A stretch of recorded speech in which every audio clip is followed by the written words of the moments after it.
Yung bigla kang napaisip, parang nangyari na to o kaya parang nakita ko na to. Ang tawag po dyan, deja vu. At may paliwanag po ang siyensya tungkol dyan. Sa tingin ko na nangyayari yun kasi kunwari may specific event na na-experience ka, then at the same time may na-experience ka and na nangyari sa'yo na event na medyo familiar or medyo significant na parang halos magkaparehas na feeling.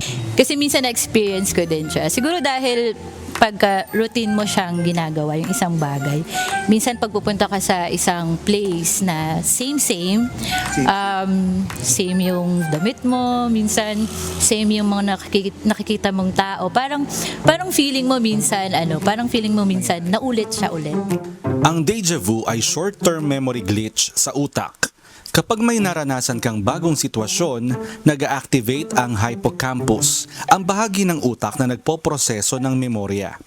Minsan, nagkakaroon ng misfire o delay.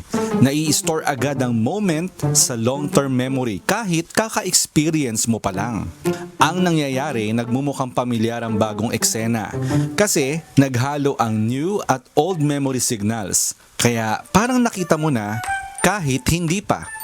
Ayon sa research, 70% ng tao nakakaranas ng deja vu at mas madalas to sa mga edad na 15 to 25 years old dahil mas active at sensitibo pa ang memory processing system ng utak.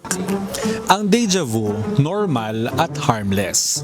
Pero kung madalas nyo pong nararanasan at extreme na, abay magpatingin na po tayo sa doktor dahil early sign na yan ng isang neurological issue.